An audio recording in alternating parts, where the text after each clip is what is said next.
اعوذ باللہ من الشیطان الرجیم بسم اللہ الرحمن الرحیم فللہ الحمد رب السماوات ورب الارض رب العالمین وَلَهُ الْكِبْرِيَاءُ فِي السَّمَاوَاتِ وَالْأَرْضِ وَهُوَ الْعَزِيزُ الْحَكِيمُ۔ تعریف اللہ ہی کے لیے ہے جو آسمانوں کا رب ہے اور زمین کا رب ہے اور رب العالمین ہے، اور آسمان اور زمین میں اسی کی بڑائی ہے، وہی نہایت غالب اور حکمت والا ہے۔ بے شک نحمد و نصلی علی رسولہ الکریم، اما بعد فاعوذ باللہ من الشیطان الرجیم بسم اللہ الرحمن الرحیم۔ آیت نمبر 141۔ بسم اللہ الرحمن الرحیم۔ وَهُوَ الَّذِي أَنشَأَ جَنَّاتٍ مَعْرُوشَاتٍ وَغَيْرَ مَعْرُوشَاتٍ، اور وہی ہے اللہ کی ذات جس نے پیدا کیے باغات جو چھپڑوں یا سہاروں سے چڑھائے جاتے ہیں اور وہ بھی جو نہیں چڑھائے جاتے۔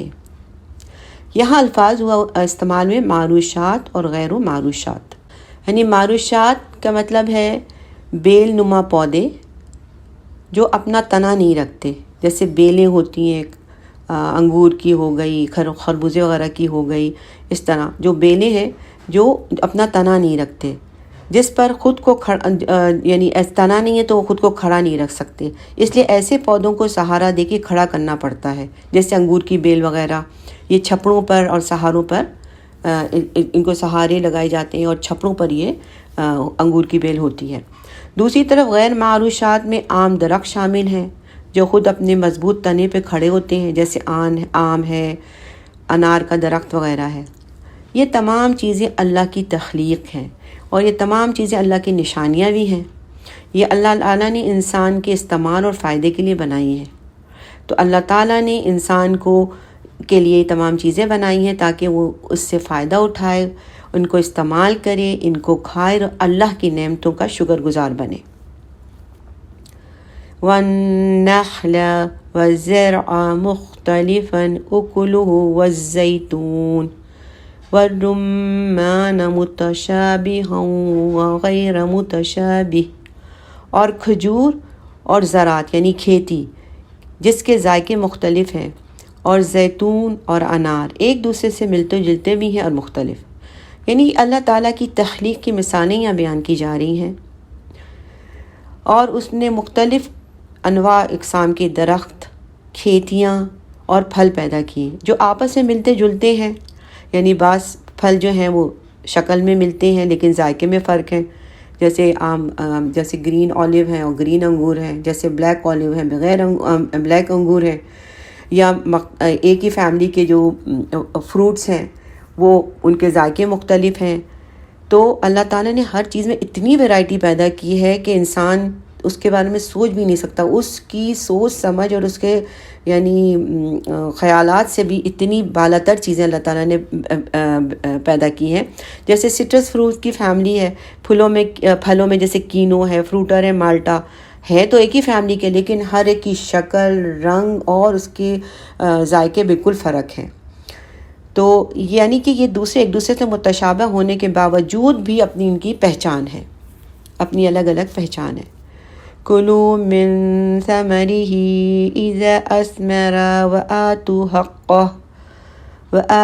حَقَّهُ يَوْمَ حَصَادِهِ، کھایا کرو ان کے پھلوں میں سے جب کہ پھل دیں، اور اللہ کا حق ادا کرو ان کے کاٹنے اور توڑنے کے دن۔ یعنی جیسے زمین کی پیداوار میں سے حشر کا ادا کرنا فرض ہے، یعنی زکوٰۃ دینا، اس کا بھی ایک زکوٰۃ ہوتا ہے، حشر زکوٰۃ ہی کی ایک ہے نام، ایسے ہی پھلوں پر بھی زکوٰۃ دینے کا حکم ہے، لہٰذا کھیتی اور پھلوں کی پیداوار میں سے اللہ تعالیٰ کا حق نکالا کرو۔ وَلَا تُسْرِفُوا إِنَّهُ لَا يُحِبُّ الْمُسْرِفِينَ، اور بے جا خرچ نہ کرو، یقیناً اللہ کو بے جا خرچ کرنے والے پسند نہیں ہیں، یعنی بے جا خرچ کرنے والے اللہ کو پسند نہیں ہیں، ان کو شیطان کا دوست کہا گیا ہے۔ اچھا، یہ آیت اور اس سے آگے کی جو آیتیں ہیں اس میں جانوروں کے گوشت کی حلت اور حرمت کے متعلق احکامات آ رہے ہیں۔ تو یہ جو آیت کریمہ ہے اس میں جو تفصیلات جو سے شروع ہوئی ہیں، تو ایک سمجھے ایک تمہید سی ہے، ایک اوپننگ آیت ہے۔ قرآن پاک کہتا ہے کہ اللہ وہ ذات ہے جس نے چھپڑوں اور زمینوں پر پھیلنے والے درختوں اور بیلوں کے باغات، کھجور کے درخت، مختلف انواع کی زراعتیں یعنی کھیتیاں، زیتون اور انار کے درخت پیدا کیے۔ زمین ایک ہے، یعنی زمین ایک ہوتی ہے، مٹی ایک ہوتی ہے، لیکن کھیتوں کے پھل، رنگ، مزہ، ذائقہ یعنی بو، خوشبو، اس کا حجم یعنی سائز ایک دوسرے سے مختلف ہوتے ہیں۔ اسی طرح زیتون اور انار کے درختوں کے پتے رنگ اور شکل میں ایک جیسے ہوتے ہیں، لیکن مزے میں ایک دوسرے سے مختلف ہوتے ہیں۔ سبحان اللہ، یہ سب اللہ کی قدرت کی کاریگری ہے۔ اس ذات باری کے علاوہ کون ان باتوں پر قادر ہے؟ یعنی ہر چیز میں اللہ تعالیٰ نے اتنی ویرائٹی بنائی ہے کہ انسان کی عقل دنگ رہ جاتی ہے، اور یہ سب اللہ تعالیٰ نے ہمارے استعمال کے لیے بنائے، ہمارے استعمال کے لیے پیدا کیے۔ ہر چیز میں اللہ نے اتنی ویرائٹی پیدا کی ہے کہ انسان سوچ نہیں سکتا۔ علماء نے لکھا ہے، اس کے بعد اللہ تعالیٰ نے فرمایا ہے کہ جب یہ دانے اور پھل پک جائیں تو انہیں کھاؤ، ہم نے تمہارے لیے ہی ان کو پیدا کیا ہے۔ اور علماء نے لکھا ہے کہ ان کے کھانے کا مقصد یہ ہے کہ بعض نے کہا کہ مال میں سے اللہ کا حق نکالنے سے پہلے ان میں سے مطلب اللہ کا حق بھی ان کے کھانے سے پہلے ان کا اللہ کا حق نکالو۔ اس کے بعد اللہ نے فرمایا کہ پھل اور کاش کاٹنے کے دن ان میں غریبوں اور ان لوگوں کا حق نکالو جو وہاں موجود ہوں، یعنی جب کھیت میں جب کٹائی وغیرہ ہوتی ہے تو غریب غربا مساکین بھی آ جاتے ہیں، تو اللہ تعالیٰ فرما رہے ہیں کہ ان کا بھی حق دو، یہ نہیں کہ تم ان کو دھتکار دو اور بھگا دو۔ اللہ تعالیٰ فرما رہے ہیں کہ ان کو دو۔ عطا کے نزدیک اس سے مراد زکوٰۃ نہیں ہے، بلکہ کاٹنے کے وقت جو لوگ آ جائیں انہیں کچھ دینا، اس لیے کہ یہ صورت مکی ہے اور زکوٰۃ مدینہ شریف میں فرض ہوئی تھی۔ حسن بصری کا بھی یہی قول ہے، اور ابن عباس رضی اللہ تعالیٰ عنہ کا بھی یہی قول ہے، اس سے مراد زکوٰۃ ہے۔ تیسرا قول یہ ہے کہ ابتدائی اسلام میں کاش کاٹنے کے وقت مناسب حال میں غریب لوگ اپنا کاٹتے وقت مناسب حال حصہ غریبوں کو دینا واجب تھا، یعنی جب کٹائی ہوتی تھی تو اس میں سے کچھ حصہ وہ غریبوں کا نکال لیتے تھے۔ اس کے بعد اللہ تعالیٰ نے عشر یعنی 10واں حصہ اگر زمین بارش سے سیراب ہوتی ہو، یعنی وہ زمین جس میں بارش سے سیراب ہوتی ہو اس کا 10واں حصہ، اور اس کے بعد 20واں حصہ اس سے جس میں کنویں یا نہر سے پانی دیا جاتا ہے۔ ٹھیک ہے، یہ اس طرح ہے۔ اس کے بعد اللہ تعالیٰ نے فضول خرچی، اسراف کو منع کیا ہے۔ اس کا معنی یہ بھی ہو سکتا ہے کہ صدقہ دینے سے ایسی فضول خرچی سے کام نہ لیا جائے کہ انسان اس کے بعد فقیر ہو جائے، یعنی بعض صحابہ ایسے بھی تھے جو اپنا تمام مال صدقہ خیرات کر دیتے تھے اور اس کے بعد ان کے پاس کچھ ہاتھ میں نہیں بچتا تھا۔ تو یہاں ایک معنی یہ بھی دیا ہے کہ صدقہ دینے میں اتنی فضول خرچی سے کام نہ کیا جائے کہ آدمی فقیر ہو جائے۔ اور دوسرا معنی یہ بھی ہے کہ کھانے میں اسراف، فضول خرچی سے بچا کرو، کیونکہ اس سے یعنی حس اور عقل دونوں کو نقصان پہنچتا ہے، جیسا کہ اللہ تعالیٰ نے سورہ الاعراف 31 میں فرمایا، کلوا واشربوا ولا تسرفوا، کھاؤ اور پیو اور فضول خرچی سے کام نہ کرو۔ امام بخاری رحمۃ اللہ علیہ نے فرمایا کہ نبی کریم صلی اللہ علیہ وسلم نے فرمایا، کھاؤ اور پیو اور پہنو اور صدقہ کرو بغیر فضول خرچی کے، بغیر کبر اور تکبر اور غرور کے، یعنی بغیر غرور اور تکبر کے کھاؤ پیو پہنو صدقہ کرو، لیکن فضول خرچی نہ کرو۔ یعنی اللہ تعالیٰ کو اسراف نہیں پسند ہے، اسراف سے ہم سب کو بچنا چاہیے۔ صدق اللہ العظیم۔ بسم اللہ الرحمن الرحیم۔ یہ آیت نمبر 141 میں اللہ تعالیٰ نے زیتون اور انار کا خاص طور سے ذکر کیا ہے، اور ویسے بھی قرآن میں زیتون اور انار کا خاص طور پہ ذکر ہے۔ تو اس کے بارے میں یہ ہے کہ زیتون اور انار یہ چیزیں جو ہیں بہت فائدہ مند چیزیں ہیں، بہت نیوٹریشس بھی ہیں، یہ غذا بھی ہے اور ان میں شفا بھی ہے۔ اچھا، باغات والوں کے لیے آمدنی بھی اس سے ہوتی ہے، تو باغات والوں کو اس بات کا اللہ تعالیٰ نے پابند کیا اس آیت میں کہ اللہ کے بندوں پر بھی خرچ کریں، زکوٰۃ دیں، عشر دیں، یہ سب ادا کریں۔ ہوتا یہ ہے کہ جب مال زیادہ آتا ہے تو فضول خرچیاں جو ہیں وہ بڑھ جاتی ہیں۔ جن کے پاس کم ہوتا ہے وہ بس ضرورت کی جگہوں پر خرچ کرتے ہیں، ایکسٹرا خرچ نہیں کرتے، لیکن جب مال ضرورت سے زیادہ آ جاتا ہے تو پھر انسان بے دریغ خرچ کرنے لگتا ہے، یوں سمجھے کہ مال پھینکتا ہے۔ اس کا مطلب یہ ہے کہ اللہ تعالیٰ کی نافرمانی کے کاموں میں انسان جو ہے وہ بھی بے سوچے سمجھے بھی خرچ کرنے لگتا ہے، تو بعض دفعہ اللہ کی نافرمانی کے کاموں میں بھی خرچ ہونا شروع ہو جاتا ہے۔ اب ہم دیکھتے ہیں کہ اسراف کیا ہے۔ اسراف کا مطلب ہے کہ ایسی جگہ خرچ کرنا جس سے اللہ ناراض ہوتا ہے، مثلاً ایسے قیمتی لباس بنا لینا کہ حقداروں کا حق بھول جائے، سارا مال اپنے اوپر خرچ ڈالے، ایک شادی کے دن لاکھوں کا جوڑا بنا کر سارا مال اپنے اوپر لے لینا، ڈال دینا، تو یہ اسراف کی بدترین قسم ہے۔ ابن ابی حاتم روایت کرتے ہیں کہ اگر ابو قیس پہاڑ سونے کا ہوتا اور کوئی آدمی اللہ کی اطاعت کے کاموں میں یہ سارا پہاڑ خرچ کر دیتا تو یہ فضول خرچی نہیں ہوتی۔ دین کے کاموں میں، لوگوں کی خدمت میں، خیر اور بھلائی کے کاموں میں جتنا کھلا خرچ کرتے چلے جائیں۔ زیادہ خرچ کرنا فضول خرچی نہیں، اللہ کی راہ میں خرچ کرنا فضول خرچی نہیں ہے، لیکن اپنے لیے ضرور بچائیں۔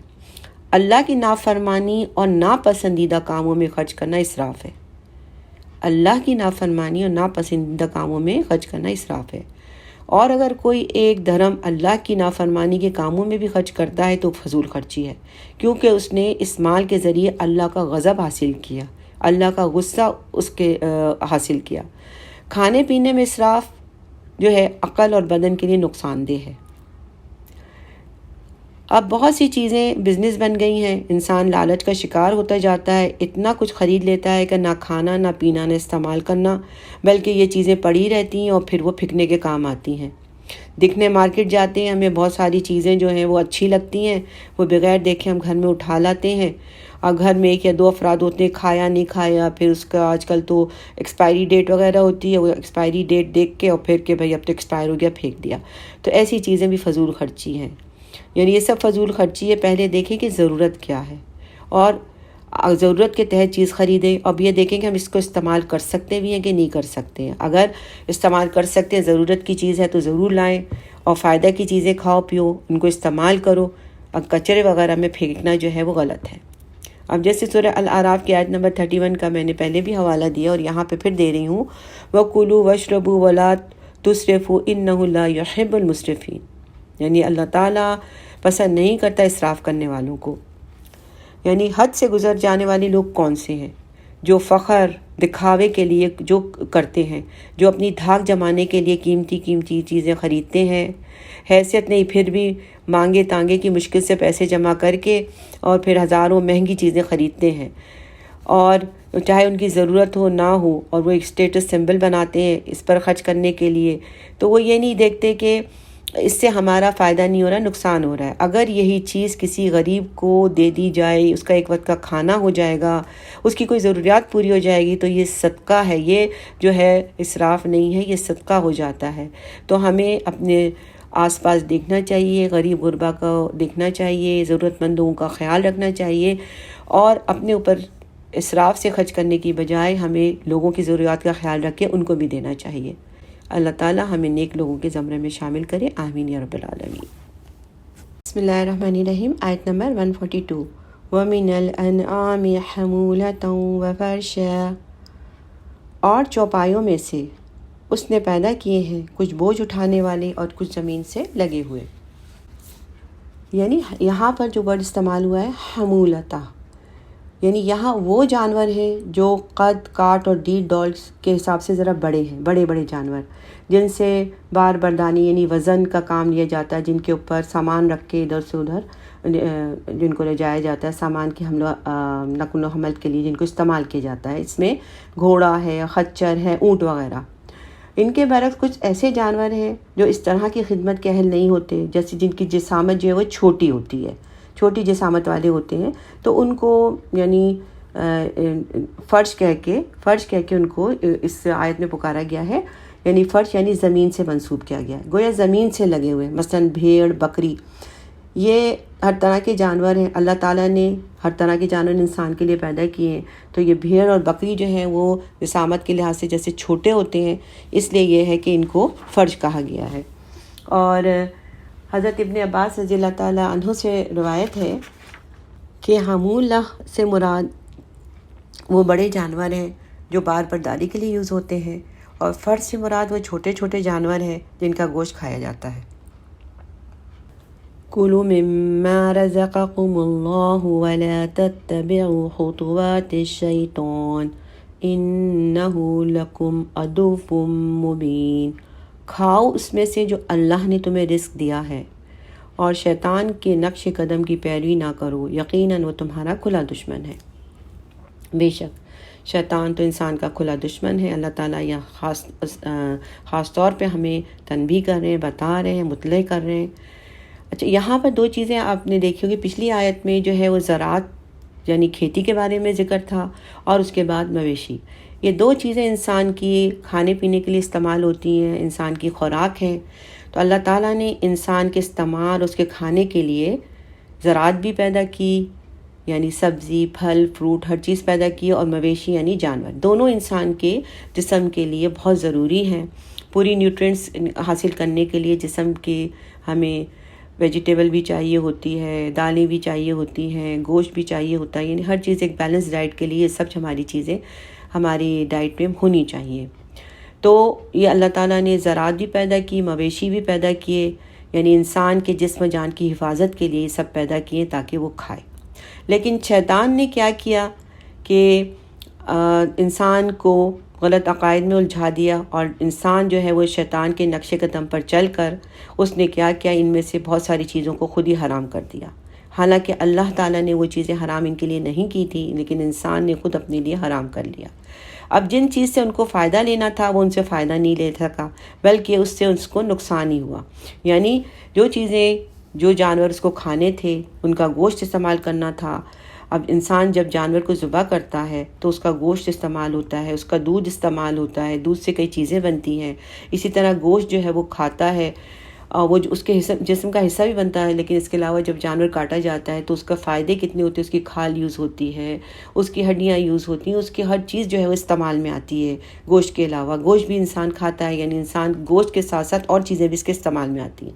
لیکن جب بیکار اور اس کو ذبح کیے بغیر ایسے کھلا چھوڑ دیا جائے گا، اور بے جا رسموں کی وجہ سے اس پر نہ بال برداری کی جائے گی، نہ آپ اس پہ وزن اٹھا سکیں گے، یعنی جو کام بھی نہیں کریں گے اور کھائیں گے بھی نہیں، تو یہ جو چیزیں ہیں انہوں نے اپنی طرف سے جو رسومات کی وجہ سے جو چیزیں حلال کو حرام اور حرام کو حلال کر دیا گیا تھا، تو یہ جو اللہ تعالیٰ فرما رہے ہیں کہ یہ شیطان نے تمہیں بہکا دیا ہے، اور اللہ کی نعمتیں جو تمہیں استعمال کرنی تھیں وہ تم اللہ کی نعمتوں کو استعمال نہیں کر رہے ہو، تم اپنا ہی نقصان کر رہے ہو۔ اور شیطان تو یہی چاہتا ہے کہ تم اللہ کی جو نعمتیں ہیں وہ تم استعمال نہ کرو، اور اللہ نے جو تمہارے فائدے اور جو نعمتیں دی ہیں اس سے تم محروم رہو۔ تو اللہ تعالیٰ یہاں فرما رہے ہیں کہ تم شیطان کے نقش قدم پر نہ چلو، اس کی پیروی نہ کرو، اور اگر اس کی پیروی کرو گے تو اللہ کی نعمت اور اللہ کے فائدوں سے تم محروم رہو گے۔ بسم اللہ الرحمن الرحیم، آیت نمبر 143۔ ثمانیۃ ازواج، یہ 8 قسم کی چوپائیں ہیں جو تمہارے ہاں عام طور پر پائے جاتے ہیں۔ 8 قسم کا مطلب یہ ہے کہ 4 قسم کے نر اور مادہ ملا کے 8 قسم کے ہوتے ہیں، یعنی ایک بھیڑ، دوسرا بکری، پھر گائے اور اونٹ، یہ 4 قسم کے ہیں جو چوپائے جن کے بارے میں یہاں ذکر کیا جا رہا ہے۔ تو بھیڑ کا نر اور مادہ ملا کے 2، بکری کا نر اور مادہ ملا کے 2، اسی طرح گائے کا نر اور مادہ، اور اونٹ کے نر اور مادہ ملا کے یہ ہو گئے 8 قسم کی چوپائے جو تمہارے یہاں عام طور پر پائے جاتے ہیں۔ یعنی یہ اس بات کا جواب ہے جو انہوں نے کہا تھا کہ جو حاملہ یعنی حاملہ ماؤں کے جانوروں کے پیٹ کے اندر جو بھی بچے ہیں اس کا گوشت صرف جو ہے مرد کھا سکتے ہیں، یعنی زندہ ہے تو گوشت مرد کھا سکتے ہیں، اور یہ عورتوں پر حرام ہے، اور اگر مرا ہوا بچہ پیدا ہوگا تو اس کا گوشت جو ہے وہ مرد عورت سب کھا سکتے ہیں۔ تو یہاں اللہ تعالیٰ فرما رہے ہیں، اس چیز کی نفی کر رہے ہیں اور بتا رہے ہیں کہ یہ سب تمہارے اپنے ہی عقائد ہیں، اپنے ہی ہیں۔ اللہ تعالیٰ یہاں کہہ رہے ہیں کہ جب مرد یعنی کہ جو جانور ہے وہ مذکر اور مؤنث یعنی مرد اور نر اور مادہ دونوں ہی اگر حلال ہے تو اس کا بچہ کیسے حرام ہو سکتا ہے؟ آگے پڑھتے ہیں۔ من الدعان اثنین من المعز اثنین، بھیڑ میں سے 2 یعنی نر اور مادہ، اور بکری میں سے 2 نر اور مادہ۔ قل اذکرین حرم ام الانثیین اما اشتملت علیہ ارحام الانثیین، اے نبی صلی اللہ علیہ وسلم ان سے پوچھئے کہ اللہ نے ان دونوں مذکروں کو حرام کیا ہے یا دونوں مؤنثوں کو حرام کیا ہے، یا جو کچھ ان دونوں مؤنثوں کے رحموں میں ہے اسے حرام کیا ہے۔ یعنی یہ اللہ تعالیٰ ان سے کہہ رہے ہیں کہ کہ جو مذکر ہیں یعنی بھیڑ کے مذکر یا بکری کے مذکر اور اونٹ کے مذکر یا گائے کے مذکر، کیا اللہ تعالیٰ نے ان کو حرام کیا ہے یا اسی طرح مؤنث کو حرام کیا ہے؟ اگر جو وہ دونوں حرام نہیں تو ان کی بچہ یا اولاد کیسے حرام ہو سکتی ہے؟ یعنی یہ غور طلب بات ہے کہ اس میں حرمت کہاں سے آئی؟ اللہ نے ان میں سے کسی کو بھی حرام نہیں کیا، نہ نر کو، نہ مادے کو، نہ بچے کو۔ پھر اگر کوئی شے حرام ہے تو وہ اگر اللہ تعالیٰ نے حرام کی ہوگی تو سب کے لیے کی ہوگی، نہ صرف مردوں کے لیے، عورتوں کے لیے، بلکہ سب کے لیے۔ یہ تو غلطی بات ہے نا کہ یہ آدمیوں کے لیے حرام ہے، یہ عورتوں کے لیے حرام ہے۔ تو یہاں پر اللہ تعالیٰ کہہ رہے ہیں کہ تم نے جو نئے قوانین بنائے ہیں یہ تم کہاں سے لائے ہو؟ اس کی کوئی سند ہے؟ آگے اللہ تعالیٰ پوچھ رہے ہیں کہ اس کی کوئی سند ہے؟ یعنی یہ تم نے اپنی مرضی سے قوانین بنائے، یہ اللہ تعالیٰ نے تو قوانین نہیں بنائے ہیں۔ نبئونی بعلم ان کنتم صادقین، مجھے بتاؤ کسی بھی سند کے ساتھ اگر تم سچے ہو، یعنی اگر تمہاری بات سچی ہے اور تم سچ کہہ رہے ہو تو اس کی کوئی دلیل لاؤ، اس کی کوئی آیت اگر قرآن میں وہ لاؤ، یا کوئی کسی بھی کتاب میں اگر اللہ تعالیٰ نے اس طرح کی کوئی حرمت بیان کی ہے تو وہ لاؤ۔ یہاں اللہ تعالیٰ یہ فرما رہے ہیں اور ان سے پوچھ رہے ہیں کہ اگر تم نے یہ اس طرح سے تم نے جو رسم رواج اور یہ جو تم جس کو چاہتے ہو حلال اور جس کو چاہے حرام کرتے ہو تو اس کی سند اور دلیل مجھے بتاؤ۔ الرحمن الرحیم، آیت نمبر 144۔ وَمِنَ الْإِبِلِ اثْنَيْنِ وَمِنَ الْبَقَرِ اثْنَيْنِ قُلْ أَذَكَرَيْنِ حَرَّمَ أَمِ الْأُنثَيَيْنِ أَمَّا اشْتَمَلَتْ عَلَيْهِ أَرْحَامُ الْأُنثَيَيْنِ، اور اسی طرح اونٹ میں سے 2 نر اور مادے اور گائے میں سے 2 نر اور مادہ، ان سے پوچھئے کیا اس نے ان دونوں نروں کو حرام کیا ہے یا دونوں ماداؤں کو حرام کیا ہے یا جو کچھ ماداؤں کے رحموں میں اسے حرام کیا ہے؟ ام کنتم شہداء اذ وصاکم اللہ بہذا، کیا تم موجود تھے جب اللہ نے تمہیں یہ نصیحتیں کی تھیں؟ فمن اظلم ممن افترى على اللہ کذبا لیضل الناس بغیر علم، تو اس سے بڑھ کر ظالم کون ہوگا جو جھوٹ گھڑ کر اللہ کی طرف منسوب کر دے تاکہ لوگوں کو گمراہ کرے بغیر کسی علم کے۔ ان اللہ لا یہدی القوم الظالمین، یقیناً اللہ ایسے ظالموں کو راہ یاب نہیں کرے گا۔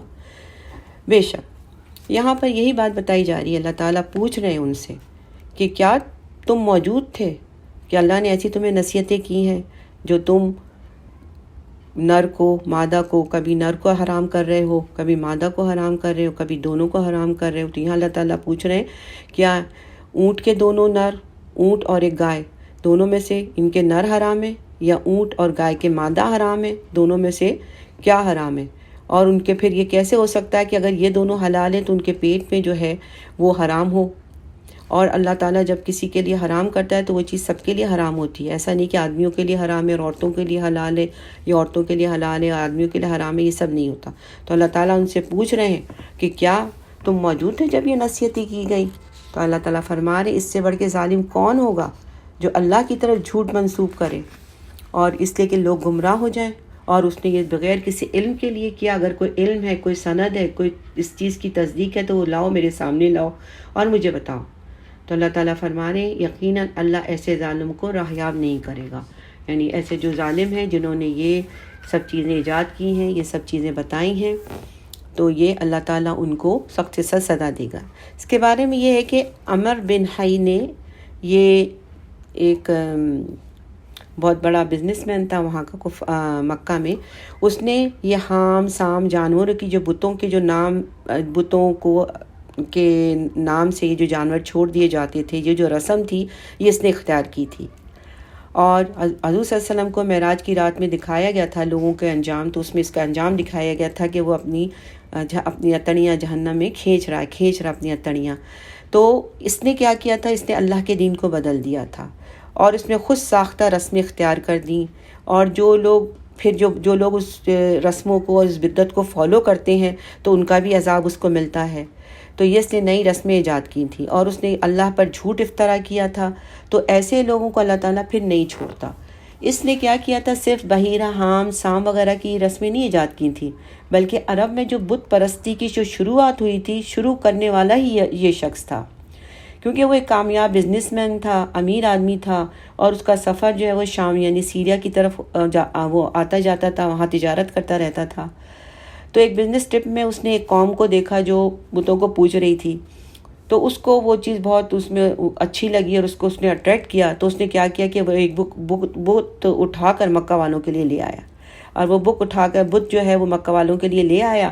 اب ظاہر ہے وہ ایک بااثر شخص تھا، روبدار تھا، امیر تھا، اور لوگ اس کی بات سنتے تھے، تو لوگوں کو یہ نئی چیز اور یہ نئی آئیڈیالوجی بہت پسند آئی، اور اس نے جب یہ بتایا اور سب نے پھر اس کو فالو کرنا شروع کیا۔ اب لوگوں نے بھی اس کو بلائنڈلی فالو کرنا شروع کر دیا، اور اس طرح مکہ میں جو ہے بت پرستی کا آغاز ہوا، اور بالکل دین ابراہیمی جو ہے وہ تبدیل ہو گیا، اور جو لوگ ہیں وہ مشرکانہ رسموں میں پڑ گئے، اور اس نے اس کے علاوہ اور بہت سی مشرکانہ رسمیں ایجاد کی تھی۔ تو یہاں اسی کو بہت بڑا ظالم قرار دے دیا گیا ہے کہ اللہ تعالیٰ ایسے لوگوں کو ہدایت نہیں دیتا، اور یہ لوگ ہی ظالم ہیں، اور اللہ تعالیٰ ان کو سزا دے گا۔ تو اللہم لا تجعلنا منہم۔ الحمدللہ یہاں پر یہ رکوع اختتام پذیر ہوا۔ اللہ تعالیٰ قبول فرمائے، اور اس میں جو پڑھنے پڑھانے میں ہم سے غلطیاں ہوئی اللہ تعالیٰ ہمیں معاف فرمائے۔ بارک اللہ لی ولکم، وآخر دعوانا ان الحمد للہ رب العالمین۔ سبحانک اللہم وبحمدک، نشہد ان لا الہ الا انت، نستغفرک ونتوب الیک۔ آمین یا رب العالمین۔ السلام علیکم ورحمۃ اللہ وبرکاتہ۔